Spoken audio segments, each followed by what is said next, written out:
Hello കൂട്ടുകാരെ, ഞാൻ നല്ലൊരു കഥ പറയാമേ. എൻ്റെ ബാല്യത്തിൻ്റെ കഥയാണ് ഞാൻ പറയാൻ പോകുന്നത്. നല്ല സുന്ദരമായൊരു ഗ്രാമത്തിലാണ് ഞാൻ ജനിച്ചത്. വളരെ മനോഹരം. അതായത് കളിക്കാൻ ഒരുപാട് കൂട്ടുകാരുണ്ടായിരുന്നു, സന്തോഷിക്കാൻ ഒരുപാട് കാരണങ്ങളുണ്ടായിരുന്നു.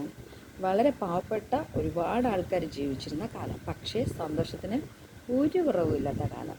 അച്ഛനും അമ്മയും പട്ടിണി എന്തെന്ന് മക്കളെ അറിയിക്കാത്ത കാലം, മക്കൾ തിരിച്ച് സ്നേഹം കൊടുക്കുന്ന കാലം. ആ ഒരു കാലഘട്ടത്തിൽ ജനിക്കാൻ പറ്റിയത് ഞാൻ വളരെയധികം സന്തോഷിക്കുന്നു.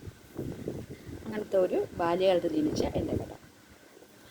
ഞങ്ങളൊരു 10-15ഓളം കുട്ടികൾ ആ കാലഘട്ടത്തിൽ, ആ സമയത്ത് ഞങ്ങൾ അവധി ദിവസങ്ങൾ കളിക്കാൻ പോകുമെന്നല്ല, ഞങ്ങളുടെ ആ പരിസര കോമ്പൗണ്ടിൽ ഒന്നിച്ച് ചേർന്ന് ഞങ്ങൾ പെൺകുട്ടികളെല്ലാം കഞ്ഞിയും കറിയും, ഇന്നത്തെ കുട്ടികൾക്കും അറിയാമെന്ന് തോന്നുന്നു, കഞ്ഞിയും കറിയും വെച്ച് കളിക്കുക. ചിരട്ടയിൽ മണ്ണപ്പം അതൊക്കെ ഉണ്ടാക്കിയിട്ട് കളിക്കുക.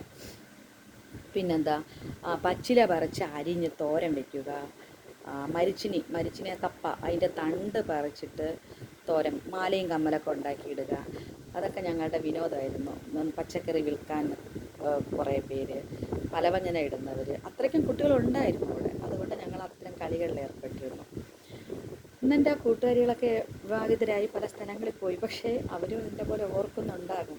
ഇത് കാണുകയാണെങ്കിൽ എനിക്ക് മറുപടി തരണേ കൂട്ടുകാരികളെ.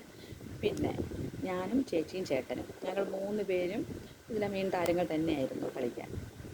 ഞങ്ങൾക്കെല്ലാം ഒരുപാട് അതുപോലെ തന്നെ അപ്പുറത്തും ഇപ്പുറത്തുമായിട്ടുള്ള ബന്ധുക്കളുമുണ്ട്, അല്ലാത്ത കുട്ടികളുമുണ്ട്. അവരും ഇതുപോലെ സഹോദരങ്ങളായിട്ട് ഒരു സ്ഥലത്ത് ഞങ്ങൾ ഒന്നിച്ചു ചേരും. അച്ഛനമ്മമാരെന്ന് യാതൊരു തടസ്സവും ചെയ്യില്ല. കളിക്കാം, ഒന്നും പേടിക്കാനില്ല. നിങ്ങൾക്ക് ഇന്നത്തെ പോലെ പാമ്പുകളെ പേടിക്കണ്ട, പരസ്പരം നോവിക്കുമെന്ന് പേടിക്കണ്ട. അടിയും പിടിയൊക്കെ ഉണ്ട്, പക്ഷെ അവർ തന്നെ തീർക്കും. ആ ഒരു മനോഭാവമുള്ള കുട്ടികളായിരുന്നു ഞങ്ങളന്ന്. അങ്ങനെ സന്തോഷത്തോടെ കളിച്ചു വന്നപ്പോൾ ഞങ്ങളുടെ പ്രധാനപ്പെട്ട ഒരു കളിയുടെ വ്യൂ പോയിൻ്റ് എന്ന് പറഞ്ഞാൽ കുളം. ഞങ്ങൾക്കൊരു കുളം ഉണ്ടായിരുന്നു. ആ കുളമാണ് ഞങ്ങളുടെ കളിയുടെ ലാസ്റ്റ്, ഞങ്ങളുടെ ഈ വിഴുപ്പൊഴുക്കെല്ലാം കഴുകി ഇറക്കുന്ന സ്ഥലം. അപ്പോൾ ഞങ്ങൾ മാത്രമല്ല, മുതിർന്നവരും കുളിക്കുന്ന നല്ല വൃത്തിയും വെടുപ്പുള്ളൊരു കുളമായിരുന്നു. ആ കുളത്തിൽ ബണ്ടുണ്ട് കേട്ടോ. ബണ്ടെന്ന് പറഞ്ഞാൽ ഈ കുളത്തിൻ്റെ 4 ചുറ്റും ഇങ്ങനെ ചരിച്ച് ചുമര് പോലെ വന്നിട്ടുള്ള ഒരു ഭാഗമാണ് ബണ്ടെന്ന് പറയുന്നത്. ആ ബണ്ട് നല്ല പൊക്കത്തിനാണ്. അത് കഴിഞ്ഞാണ് കരിങ്കല്ല് കെട്ടിയിട്ടുള്ള കുളം. വലിയ കുളമാണ്, ഡേഞ്ചറല്ല, അവിടെ ഒരു അപകടങ്ങൾ നടന്നിട്ടില്ല. അതുകൊണ്ട് തന്നെ രക്ഷകർത്താക്കൾക്ക് പേടിയുമില്ല. ഒരു 5 വയസ്സ് വരെയൊക്കെ ഞങ്ങളെ കൊണ്ടു ചെന്ന് കുളിപ്പിക്കും. അത് കഴിഞ്ഞാൽ നമ്മൾ തനിയെ പോകും. തനിയെന്ന് വെച്ചാൽ ഈ കൂട്ടുകാരായിട്ട് ഒന്നിച്ചൊരു പോക്കാണ്. കുളിക്കാനായിട്ടുള്ള സിഗ്നൽ കിട്ടും, എല്ലാവരും ഒരുമിച്ച് പോകും. അപ്പോൾ അവിടെ പരസ്പരം കെയറിങ് ഉണ്ട്. ഒരാൾ കൊച്ചു കുട്ടികളാണെങ്കിൽ അവർ അകത്തോട്ട് ഇറക്കാതെ നോക്കാം, സഹോദരങ്ങൾ തന്നെ ഹെൽപ്പ് ചെയ്യും. പിന്നെ താളിയൊക്കെ പറിച്ച് ഞങ്ങൾ അവിടെ നിന്ന് തന്നെ അരച്ച് തലയിലൊക്കെ തേച്ച് കുളിക്കും. പിന്നെ രാവിലെ ട്യൂഷന് പോകുന്ന സമയത്താണെങ്കിൽ പോലും ഈ കുളത്തിൽ നിന്ന് കുളിച്ചിട്ടേ ഞങ്ങൾ പോകും. അത്രയ്ക്കും ഞങ്ങൾക്ക് ഇഷ്ടപ്പെട്ട കുളമായിരുന്നു. അപ്പോഴും ഗ്രൂപ്പായിട്ടാണ് പോകുന്നത്. അങ്ങനെ സന്തോഷകരമായ കുളത്തിൽ കുളിച്ച്, ആ കുളത്തിൽ നിന്ന് പല്ല് പോയവരുണ്ട് കേട്ടോ. എടുത്ത് ഈ ബണ്ട് വഴി ചാടി തലകുത്തി മറിയുന്ന ആൺകുട്ടികളുണ്ട്. അവരുടെ പല്ലൊക്കെ പോയിട്ടുണ്ട്. അതായത് ഡേഞ്ചർ അല്ലെങ്കിൽ പോലും അതിനകത്ത് വലിയ പാറ കഷ്ണങ്ങൾ കിടക്കും. ചില സ്ഥലങ്ങളിൽ അറിയാതെ ചെന്ന് തലകുത്തി മറിഞ്ഞ്, നല്ല ആഴമൊക്കെ ഉണ്ടല്ലോ, പക്ഷേ എല്ലാവർക്കും നീന്തലറിയാം, മുക്കിലിടാനറിയാം. അങ്ങനെയാണ് അന്ന് പറയുന്നത്. മുക്കിലിട്ട് വെള്ളത്തിനടിയിലൂടെ ഊളിയിട്ട് പോകുന്നത്. മലർന്ന് നീന്താനറിയാം, മോഡലിൽ നീന്താനറിയാം. എല്ലാത്തരം മോഡലും ഈ വെള്ളത്തിനകത്ത് കാണിക്കുള്ളൂ. പിന്നെ ആൺകുട്ടികളാണെങ്കിൽ അവരെന്താ ചെയ്യുന്നത്, വാഴയുണ്ടല്ലോ, ഇന്നത്തെ വാഴയല്ലേ, നമ്മുടെ ഒറിജിനൽ വാഴ, ആ വാഴയുടെ തട വെട്ടിയെടുത്ത് അതിൽ പിടിച്ച് നീന്തും. പിന്നെ ചങ്ങാടം ഉണ്ടാക്കി കളിക്കും ആൺകുട്ടികൾ.